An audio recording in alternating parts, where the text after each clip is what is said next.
你知道眼前这个笑容甜美的女大学生剁碎一个人需要多长时间吗？仅仅1个小时就足以。这是位法学系女大学生，她将自己的母亲剁得粉碎，把行李箱与编织袋塞得满满当当。面对自己的恶行，她不仅没有丝毫悔意，反而还发出阵阵嗤笑。时间2013年3月，地点四川成都青白江。当天晚上，江师傅在工地发现了一个行李箱，他用脚踩了踩，发现软乎乎的。江师傅最喜欢开盲盒，尤其是出现在工地上的，里面不是人民币就是人民。江师傅直接将一只手伸了进去，瞬间一股寒意直冲天灵盖。哎呀妈呀，有脸有鼻子有嘴的，吓得手机自动报了警。当警察叔叔过来后，也被吓坏了。现场还有一个编织袋，里面也装满了人体碎片，嫌疑人刀工精湛，尸体切口十分整齐。经过仔细的勘查，警方确认这里只是抛尸地点。那么案发现场究竟在哪？死者又是犯了什么天条才会被剁得粉碎？就在前一天，武侯区派出所有个叫罗小龙的小伙子来报案。就在1个月前，他身患癌症的母亲在姐姐的陪同下来到医院接受治疗。本来母亲每天都会与自己通话，但就在前一天，姐姐与母亲就都没了消息。焦急的罗小龙找遍了整个医院，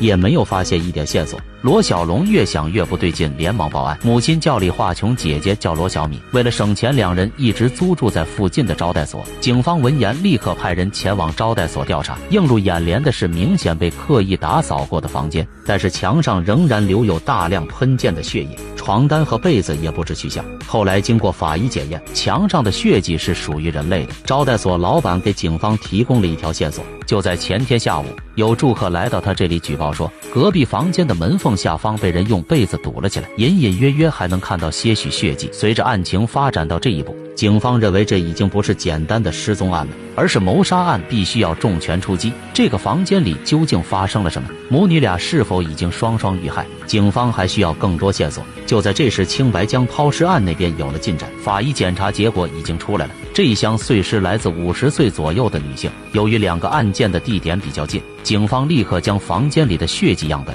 与行李箱中的碎尸进行 DNA 比对。在另一边，警方来到了罗小敏在成都的出租屋，但看到房间后，警察差点吐了出来。这真的是女孩子的房间吗？也未免太臭了吧，被子上的老油都能炒几盘菜了。作为一个受到高等教育的人，为什么会居住在这样子的一个环境下，给我们一个非常巨大的反差。警方在附近调查了4个小时后，找到了浑身臭味的罗小敏，但他却否认和母亲一起住过招待所。李化琼在哪里他也不知道。这拙劣的谎言，警方一眼就看穿了。招待所的监控早就说明了一切。19日晚上8点，他与母亲进去房间后就再也没出去过。片刻的安静持续到凌晨2点，罗小敏开始频繁地进出房间，一会提着水桶，一会拿着拖把，就差把杀人犯写到自己脸上了。法医的检验结果很快就出来了，死者正是罗小敏的母亲李化琼。当时警方在找到罗小敏时，她浑身烂泥沾满杂草，腿上还沾有大量血迹。经过化验，这鞋也是她母亲的。但在罗小敏亲自承认之前，警方也不敢妄下定论，谁也不知道有没有不为人知的隐情。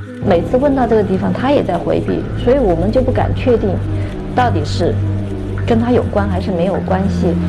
那么通过我们反复的询问，罗小敏对此事只字不提，避而不谈，仅仅给我们就说不晓得不知道。如果罗小敏真的是凶手，那他究竟是怎么避开摄像头将尸体全部运出去的？还是说现场有第三人？一切的一切都需要等到罗小敏主动开口。在此之前，警方已经调查好了对方的身份背景。罗小敏出生在农村，是个性格孤僻不爱交流的女孩子，但成绩却十分优秀。毕业后在甘肃某公司工作，在2007年时她的年薪就已经高达10万。但在案发的2年前，罗小敏却突然辞去了这份优质的工作，回到老家当无业游民，成为了标准的啃老族。期间警方曾带她前往抛尸现场，谁知道她不仅全程微笑，甚至还嘲笑身亡的母亲。她整个只能现在是她面带的微笑，生而就在只能她虚亮的时候，她突然冒了一句：“哎呀，你看，好肥。”我们的感觉她有一些精神方面的这种异常的一些举动和表现，她在整个审讯过程中是不愿意发酵的，而且没有表现出正常的杀人之后的一种恐惧、逃避，而是表现出一种满不在乎的一种状态。罗小敏如此怪异的反应，让人不得不怀疑她精神可能存在某些问题。也有另外一种可能，罗小敏是学法律的，她可能是想以装疯来逃脱罪行。警方很快找来了专业的心理医生，给罗小敏进行精神鉴定，最终得出结果是，这女人的精神十分正常。罗小敏曾经的朋友也出来作证，说她的精神绝对不可能有问题。就在警方让她在诊断书上签字的时候，罗小敏却十分果断地拒绝了。显然她的精神没问题，知道签下之后会怎样。之后罗小敏的舅舅过来了，从小到大她与舅舅的感情最好，警方希望对方能说服罗小敏。舅舅对罗小敏使出了回忆杀，和对方聊起小时候的温馨故事，罗小敏的眼眶逐渐湿润起来。最终她承认了自己的犯罪事实。解开谜底的时候到了，究竟是发生了什么事情，才能让一个女孩对自己的亲生母亲举起屠刀？原来是母亲希望罗小敏回到老家这边发展，多多少少也能有点关照，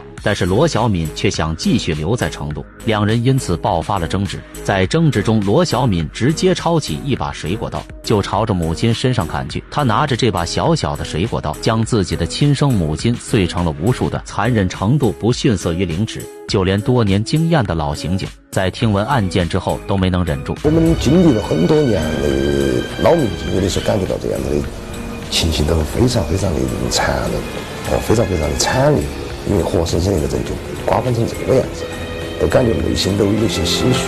由于房间比较狭小，罗小敏怕其他人看到血液后过来打扰自己，就用床单堵住了门缝。完事后，罗小敏刻意避开摄像头，用塑料袋分3天完成对母亲的分尸。本来罗小敏被判决死刑，但后来他弟弟签署了谅解书，导致死刑被改成了无期处刑。